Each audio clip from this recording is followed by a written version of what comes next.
ओम नमः शिवाय। अथ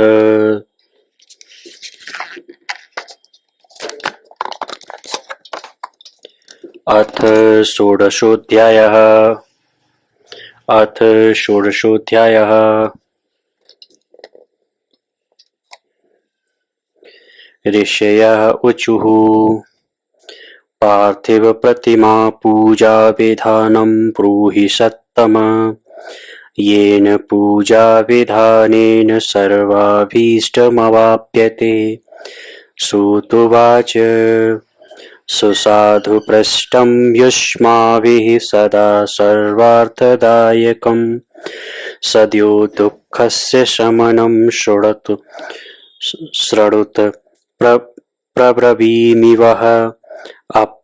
अपमृत्युहरं कालमृत्युश्चापि विनाशनं। सद्यः कलत्रपुत्रादिधनधान्यप्रदं द्विजाः। अन्नादिभोज्यं वस्त्रादि सर्वमुत्पद्यते यतः। ततो मृदादिप्रतिमा पूजा भीष्टप्रदा भुवि। पुरुषाणां च नारीणामधिकारो अत्र निश्चितं। नद्यां तडागे कूपे वा जलान्तर्मृदमाहरेत्। संशोध्य गन्धचूडेन पेषयित्वा सुमण्डपे। हस्तेन प्रतिमां कुर्यात् क्षीरेण च सुसंस्कृताम्। अङ्गप्रत्यङ्गकोपेतामायुधैश्च समन्विताम्। पद्मासनस्थितां कृत्वा पूजयेदादरेण हि। विघ्नेशादित्यविष्णुनामम्बायाश्च शिवस्य शिवलिङ्गं च सर्वदा पूजयेत् द्विजः। षोडशैरुपचारैश्च कुर्यात् तत्फलसिद्धये। पुष्पेण प्रोक्षणं कुर्यादभिषेकं समन्त्रकम्। शाल्यन्नेनैव नैवेद्यं सर्वं कुडवमानतः। गृहे तु कुडवं गेयं मानुषे प्रस्थमिष्यते। दैवे प्रस्थत्रयं योग्यं स्वयंभोः प्रस्थपञ्चकम्। एवं पूर्णफलं विद्यादधिकं वै द्वयं त्रयं। सहस्रपूजया सत्यं सत्यलोकं लभेत् द्विजः। द्वादशाङ्गुलमायामं त्रिगुणं च ततोऽधिकम्। प्रमाणमङ्गुलस्यैकं तदूर्ध्वं पञ्चकत्रयम्। आयुदारुकृतं पात्रं शिवमित्युच्यते बुधैः। तदष्टभागः प्रस्थः स्यात्तच्चतुष्कुडवं मतम्। दशप्रस्थं शतप्रस्थं सहस्रप्रस्थमेव च। जलतैलादिगन्धानां यथा योग्यं च मानतः। मानुषार्षस्वयंभूनां महापूजेति कथ्यते। अभिषेकादात्मशुद्धिर्गन्धात् पुण्यमवाप्यते। आयुस्तृप्तिश्च नैवेद्यात् धूपादर्पमवाप्यते। दीपाज्ञानमवाप्नोति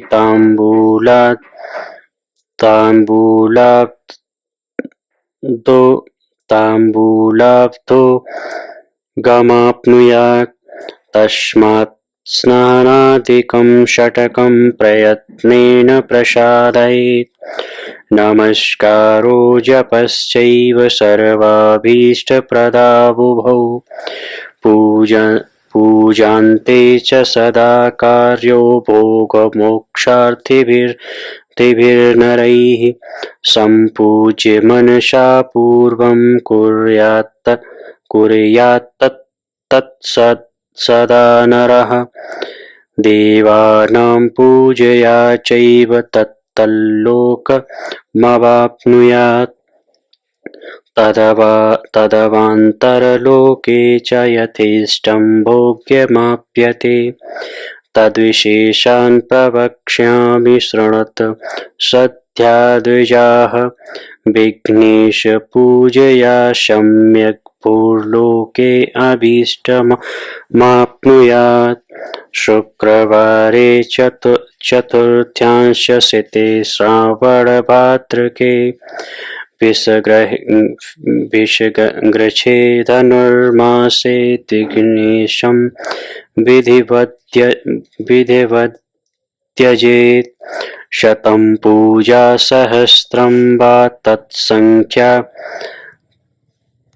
तत्संख्याकदिनैर्व्रजेत् देवाग्निशत्या नित्यं पुत्रदं चेष्टदं नृणां सर्वपापप्रशमनं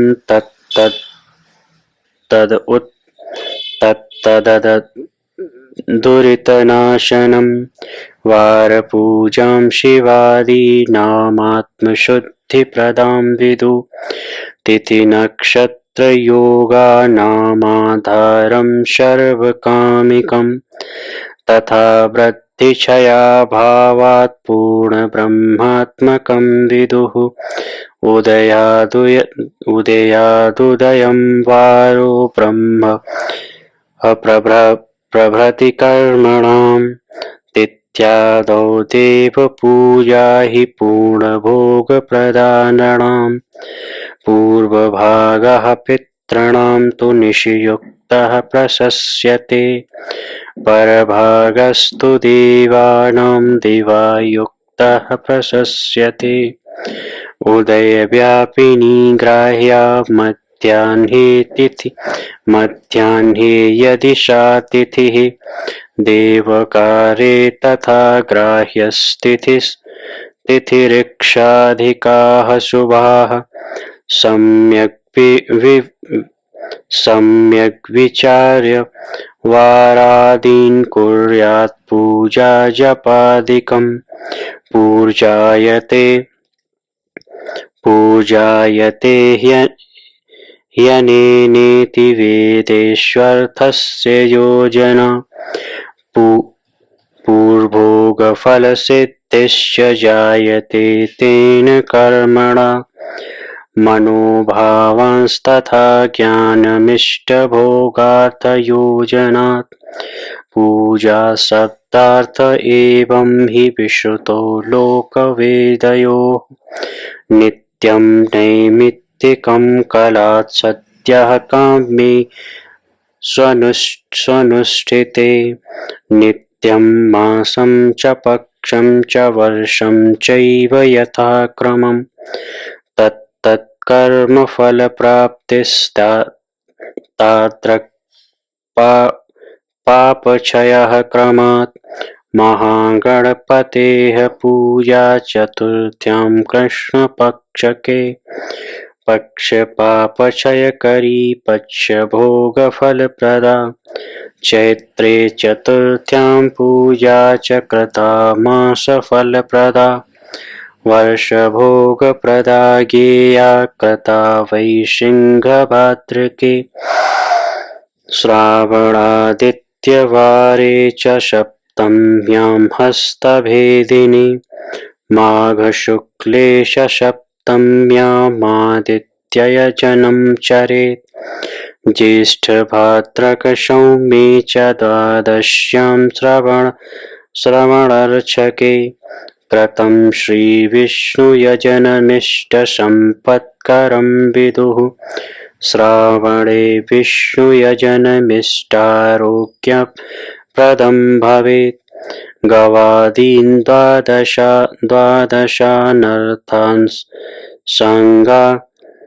सांगान् तु यत्फलं तत्फलं समवाप्नोति द्वादश्यां विष्णु तर्पणात् द्वादश्यां द्वादशान् विप्रान् विष्णुर्द्वादश नामतः षोडशैरुपचारैश्च यजेत् तत्प्रीतिमाप्नुयात् एवं च सर्वदेवानां तत्तद्वादशनामकै द्वादश ब्रह्मयजनं तत्प्रीतिकरं भवेत् कर्कटे सोमवारे च नवम्यामृगशीर्षके अम्बा यजेत् भूतिकामः सर्वभोगफलप्रदाम् आश्वयुक्शुक्लनौमि सर्वाभीष्टफलप्रदा आदिवारे चतुर्दश्यां कृष्णपक्षे विशेषतः आर्द्रायां च महार्द्रायां दिवपूजा विशिष्यते माघकृष्णचतुर्दश्यां सर्वाभीष्टफलप्रदा आयुष्करी मृत्युहरा सर्वसिद्धकरी नृणाम् ज्येष्ठमासे महार्द्राया चतुर्दशी दिनेऽपि च मार्गशीर्षार्द्रकायां वा षोडशैरुपचारकैः तन्मूर्तिशिवं पूज्य तस्य वै पाददर्शनम् शिवस्य यजनं ज्ञेयं भोगमोक्षप्रदं नृणाम् वारादिदेवयजनं कार्तिके हि विशिष्यते कार्तिके मासि सम्प्राप्ते सर्वान् देवान् यजेत् बुधः दानेन तपसा होमैर्जपेन नियमेन च षोडशैरुपचारैश्च प्रतिमा विप्रमन्त्रकैः ब्राह्मणानां भोजनेन निष्कामतिर्हरो भवेत् कार्तिके देवयजनं सर्वभोगप्रदं भवेत् व्याधीनां हरणं चैव भवेद्भूतग्रहक्षयः कार्तिकादित्यवारेषु नृणामादित्यपूजनात् तैलकार्पाशदानात् तु भवेत् कुष्ठादिसञ्चयः हरित्कीमरीचीनां वस्त्रचीरादिदानतः ब्रह्मप्रतिष्ठया चैव क्षयरोगक्षयो भवेत् दीपसर्पदानाच्च अपस्मारक्षयो भवेत् कृत्तिका सोमवारेषु शिवस्य यजनं नृणां महादारिद्र्यशमनं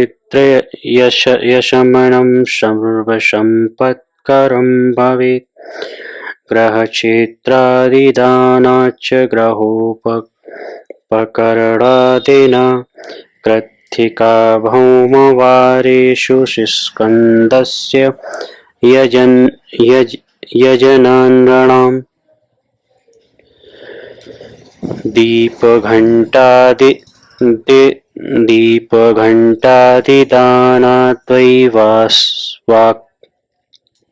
वाक्सिद्धिर्चिरात् भवेत् कृत्तिका सौम्यवारेषु विष्णोर्वै यजनं नृणां दध्योदनस्य दानं च सत्सन्तानकरं भवेत् कृत्तिका गुरुवारेषु ब्रह्मणो यजनात् धनै मधुस्वर्णाच्यदानेन भोगवृद्धिर्भवेन्नृणाम् कृत्तिका शुक्रवारेषु गजतुण्डस्य याजनात्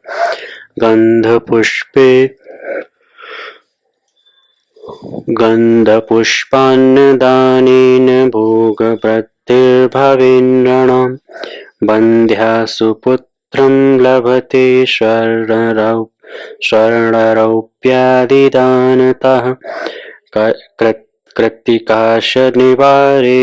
दिक्पालानां च वन्दनं दिग्गजानां च नागानां सेतुपानां च पूजनं त्र्यम्बकस्य च रुद्रस्य विष्णोः पापहरस्य च ज्ञानदं ब्रह्मणश्चैव धन्वन्तर्यश्नुतथा रोगापमृत्युहरणं तत्कालव्याधिशान्तिदं लवणाय सतैलानां माशादीनां च दानतः त्रिकटुफलगन्धानां जलादीनां च दानतः द्रवाणां कठिनानां च प्रस्थेन फलमानतः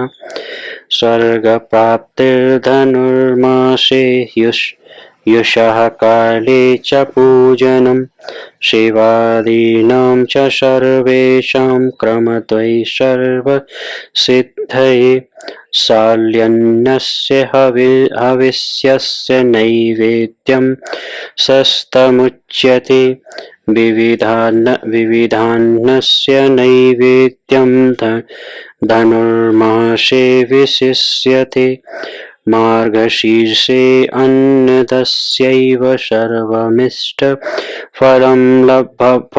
भवेत् पापक्षयं चेष्टसिद्धिं चारोग्यं धर्ममेव च सम्यग् वेदपरिज्ञानं सदनुष्ठानमेव च इहामुत्र महाभोगानन्ते योगं च शाश्वतं वेदान्तज्ञानसिद्धिं च मार्गशीर्षान्नतो लभेत् मार्गशीर्षे ह्युषः काले दिनत्रयमथापि वा यजेत्येवान् भोगकामो धनुर्मासिको भवेत् यावत् सङ्गवकालं तु धनुर्मासो विधीयते धनुर्मासे निराहारो मासमात्रं जितेन्द्रियः आमध्याह्नं जपेत् विप्रो गायत्रीं वेदमातरम् पञ्चाक्षरादिकान् मन्त्रान् पश्चात् शुप्तिकं जपेत् ज्ञानं लब्ध्वा च देहान्ते विप्रो मुक्ति वाप्नुयात् अन्येषां नरनारीणां त्रिः स्नानेन जपेन च सदा पञ्चाक्षरस्यैव विशुद्धं ज्ञानमाप्यते इष्टमन्त्रान् सदा जप्त्वा महापापक्षयं लभेत् धनुर्मासे विशेषेण महानिवेद्यमाचरेत् शालितण्डुलभारेण मरीचप्रस्थकेन च गणनाद्वादशं सर्वं मध्वाच्य कुडवेन हि द्रोणयुक्तेन मुक्तेन द्वादशव्यञ्जनेन च घृतपक्वैरपूपैश्च मोदकैः शालिकादिभिः द्वादशैश्च दधिर्क्षरैर्द्वादशप्रस्थकेन च नारिकेलफलादीनां च तथा गणनया सह द्वादश क्रमुकैर्युक्तं षट्त्रिशत्पत्रकैर्युतं कर्पूरखुरचूर्णेन पञ्चसौगन्धिकैर्युतं ताम्बूलयुक्तं तु यदा महानैवेद्यलक्षणं महानैवेद्यमेतद्वैतीव देवतार्पण पूर्वकं वर्णानुक्रमपूर्वेण तद्भक्तेभ्यः प्रदापयेत्। एवं चौदनैवेद्यात् भूमौ राष्ट्रपतिर्भवेत्। महानैवेद्यदानेन नरः स्वर्गमवाप्नुयात्। महानैवेद्यदानेन सहस्रेण द्विजर्षभाः सत्यलोकं च तल्लोके पूर्णमायुरवाप्नुयात्। सहस्राणां च त्रिंशत्या महानैवेद्यदानतः तदूर्ध्वलोकमाप्यैव न पुनर्जन्म भवेत्। सहस्राणां च षट्त्रिंशच्च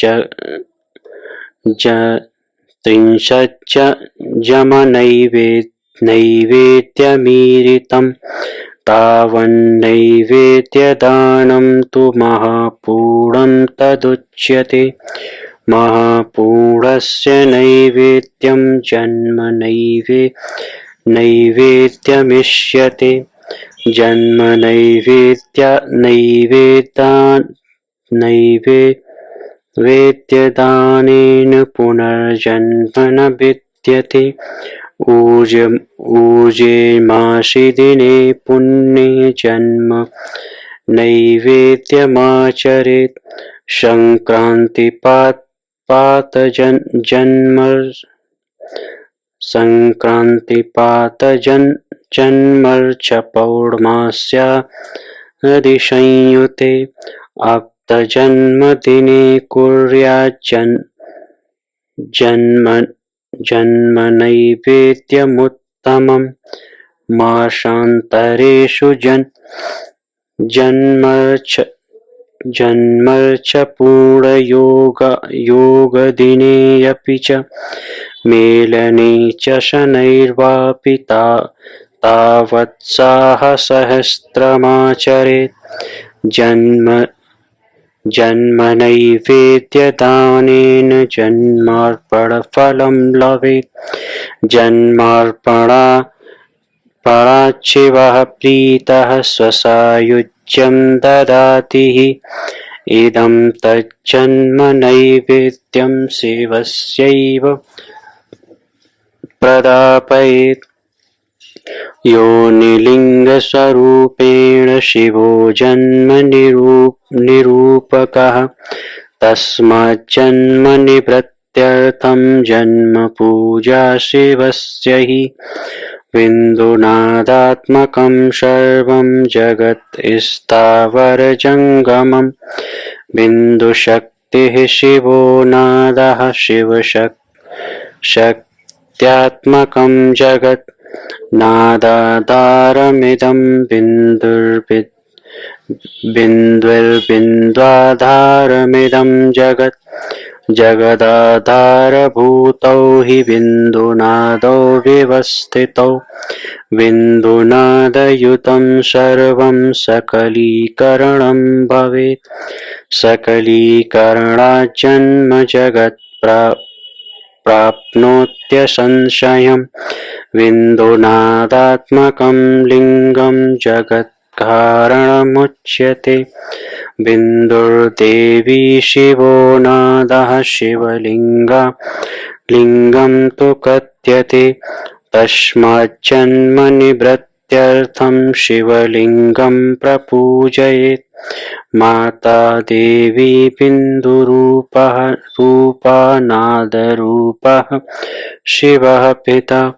पूजिताभ्यां पितृभ्यां तु परमानन्द एव हि। परमानन्दलाभार्थं शिवलिङ्गं प्रपूजयेत्। सा देवी जगतां माता सा शिवो जगतः पिता। पितृशुश्रूषे नित्यं कृपाधिक्यं हि वर्धते। कृपयान्तर्गतं तन्मन्यन्तर्गतैश्वर्यं पूजकस्य ददाति तस्मादन्तर्गतानन्दलाभार्थं मुनिपुङ्गवाः पितृमात्रस्वरूपेण शिवलिङ्गं प्रपूजयेत्। भर्गः पुरुषरूपो हि भर्गा प्रकृतिरुच्यते। अव्यक्तान्तरधिष्ठानं गर्भः पुरुष उच्यते। सुव्यक्तान्तरधिष्ठानं गर्भः प्रकृतिरुच्यते। पुरुषस्वादिगर्भो हि गर्भवाञ्जनको यतः पुरुषात् प्रकृतौ प्रयुक्तं प्रथमं जन्म कथ्यते। प्रकृतेर्व्यक्ततां यातं द्वितीयं जन्म कथ्यते। जन्म जन्तुर्मृत्युजन्म पुरुषात् प्रतिपद्यते। अयन्यतो भाव्यते अवश्यं मायया जन्म कथ्यते। जीर्यते जन्म कालाद्यतस्माज्जीवति स्मृतः इज्जीवति स्मृतः। जन्यते तन्यते पशैर्जीवशब्दार्थ एव हि। जन्मपाशनिवृत्त्यर्थं जन्मलिङ्गं प्रपूजयेत्। भ्रमवृद्धिं गच्छतीत्यर्थात् भगः प्रकृतिरुच्यते। प्राकृतैः शब्दमात्राद्यै प्राकृतेन्द्रियभोजनात् भगस्येदं भोगमिति शब्दार्थो मुख्यतः श्रुतः। मुख्यो भगस्तु प्रकृतिर्भगवान् शिव उच्यते। भगवान् भोगदाता हि नान्यो भोगप्रदायकः। भगस्वामी च भगवान् भर्ग इत्युच्यते बुधैः।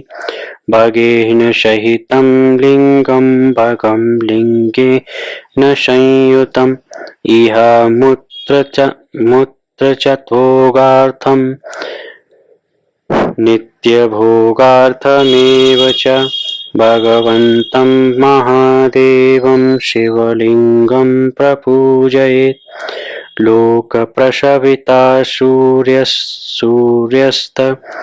सूर्यस्तच्चिह्नं प्रसवात् भवेत्। लिङ्गे प्रसूतिकर्तारं लिङ्गेन नं पुरुषो यजेत्। लिङ्गार्थगमकं चिह्नं लिङ्गमित्यभिधीयते। लिङ्गमर्थं हि पुरुषं शिवं गमयतीत्यतः। शिवशक्त्योश्च चिह्नस्य मेलनं लिङ्गमुच्यते। स्वचिह्नपूजनात् प्रीतिश्चिह्नकार्यं न वीयते। चिह्नकार्यं तु जन्माद्यं विनिवर्तते। प्राकृतैः पुरुषैश्चापि बाह्याभ्यन्तरसम्भवैः षोडशैरुपचारैश्च शिवलिङ्गं प्रपूजयेत्। एवमादित्यवारे हि पूजा जन्मनिवर्तिका। आदिवारे महालिङ्गं प्रणवेनैव पूजयेत्।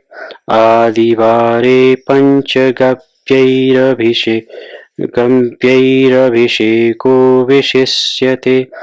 गोमयं गोजलं क्षीरं दध्याज्यं पञ्चगव्यकं।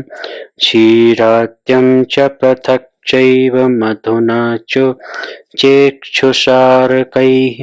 गव्यक्षीरान्न नैवेद्यं प्रणवेनैव कारयेत्। प्रणवं ध्वनिलिङ्गं तु नादलिङ्गं स्वयंभुवः बिन्दुलिङ्गं तु यन्त्रं षण्मकारं तु पित्प्रतिष्ठितम् ओकारं चरलिङ्गं स्यादकारं गुरुविग्रहं